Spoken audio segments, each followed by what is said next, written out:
ഇടുക്കി കട്ടപ്പനയിൽ ആത്മഹത്യ ചെയ്ത സാബുവിന്റെ കുടുംബത്തിനൊപ്പമാണ് സിപിഐഎം എന്ന് ജില്ലാ സെക്രട്ടറി സി.വി. വർഗീസ്. സാബുവിന്റെ മരണം ദൗർഭാഗ്യകരമെന്നും അന്വേഷണത്തെ സ്വാഗതം ചെയ്യുന്നുവെന്നും സി.വി. വർഗീസ് പറഞ്ഞു. സാബുവിന്റെ മൃതദേഹം കട്ടപ്പന സെന്റ് ജോർജ് ദേവാലയത്തിലെ സെമിത്തേരിയിൽ സംസ്കരിച്ചു.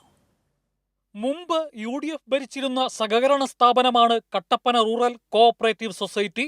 UDF ഭരണകാലഘട്ടത്തിൽ 20 കോടിയോളം രൂപ വായ്പകൾ അനുവദിച്ചതിൽ പലതും കിട്ടാക്കടമായി കിടക്കുകയാണ്. ഇടതുപക്ഷ നേതൃത്വത്തിലുള്ള ഭരണസമിതി അധികാരത്തിൽ വന്ന് പ്രതിസന്ധികൾ പരിഹരിക്കാനുള്ള ശ്രമം നടത്തുകയാണ്. എന്നാൽ ബാങ്ക് പ്രതിസന്ധിയിലാണ് എന്ന് പ്രചരണം ചിലർ അഴിച്ചുവിടുമ്പോൾ കൂട്ടത്തോടെ നിക്ഷേപകർ പണം പിൻവലിക്കുന്നത് ബാങ്കിനെ കൂടുതൽ പ്രതിസന്ധിയിലാക്കുന്നു. ആത്മഹത്യ ചെയ്ത സാബു 2020-ലാണ് 90 ലക്ഷം രൂപ ബാങ്കിൽ നിക്ഷേപിക്കുന്നത്. സാബുവിന് അത് ഘട്ടം ഘട്ടമായി കൊടുത്തു തീർത്തുകൊണ്ടിരിക്കുകയാണ്. ഇനി 12 ലക്ഷം രൂപ കൂടിയാണ് സാബുവിന് കൊടുക്കുവാനുണ്ടായിരുന്നത്. കട്ടപ്പന റൂറൽ ബാങ്ക് ദീർഘകാലമായി പതിറ്റാണ്ടുകളായി UDFിൻ്റെ കൈവശം ഉണ്ടായതായിരുന്നു. കഴിഞ്ഞ തെരഞ്ഞെടുപ്പിലാണ്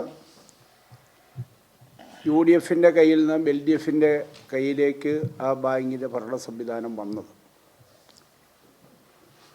ആ ഭരണ സംവിധാനം ഭരണം ഏറ്റെടുത്തതിന് ശേഷമാണ് ഈ സ്ഥാപനം വലിയ നിലയിലുള്ള സാമ്പത്തിക തകർച്ചയെ നേരിടുന്നതാണ് എന്ന് മനസ്സിലാക്കിയിട്ടുള്ളത്. എങ്കിലും ഭരണത്തിൽ വന്ന സാഹചര്യത്തിൽ ജനപക്ഷ നിലപാട് സ്വീകരിച്ച് അതിനെ സംരക്ഷിക്കാൻ വേണ്ടിയുള്ള നിലപാടാണ് CPM സ്വീകരിച്ചത്.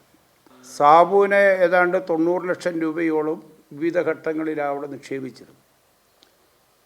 ഓരോ നിക്ഷേപകരോടും പറഞ്ഞതനുസരിച്ച് തന്നെ സാബുവിനും പണം തിരിച്ചു കൊടുക്കുന്നതിന് വേണ്ടി നിലപാട് സ്വീകരിച്ചു. ഇനി ഏതാണ്ട് 12 ലക്ഷം രൂപ ഒഴിച്ച് ബാക്കി സംഖ്യ പ്രതിമാസം ഇത്ര രൂപ വീതം കൊടുക്കുക എന്ന നിലപാട് സ്വീകരിച്ചുകൊണ്ടാണ് കൊടുത്തുകൊണ്ടിരുന്നത്. എന്നാൽ അദ്ദേഹത്തിന് ഈ കഴിഞ്ഞ മാസത്തെയും പൈസ കൊടുത്തു എന്നാണ് ഞങ്ങൾ മനസ്സിലാക്കുന്നത്. CPIM സാബുവിന്റെ കുടുംബത്തോടൊപ്പമാണെന്നും ഏത് അന്വേഷണത്തെയും സ്വാഗതം ചെയ്യുന്നതായും C.V. വർഗീസ് പറഞ്ഞു.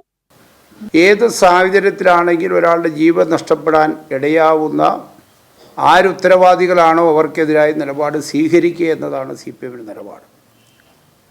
അതുകൊണ്ട് തന്നെ ഈ കാര്യത്തിൽ പോലീസ് അന്വേഷണം നടത്തി കുറ്റവാളികൾക്കെതിരായിട്ടുള്ള നടപടി സ്വീകരിക്കുക എന്നതുള്ളത് സംബന്ധിച്ച് ഇന്നലെ തന്നെ ഞങ്ങൾ വ്യക്തമാക്കിയിട്ടുണ്ട്. തീർച്ചയായും സാബുവിൻ്റെ കുടുംബത്തിന് നീതി ഉണ്ടാവണം. അവരോടൊപ്പമാണ് CPM നിൽക്കുന്നത്. ആത്മഹത്യ ചെയ്ത മുളങ്ങാശ്ശേരിയിൽ സാബുവിന്റെ മൃതദേഹം കട്ടപ്പന സെന്റ് ജോർജ് ദേവാലയത്തിലെ സെമിത്തേരിയിൽ സംസ്കരിച്ചു.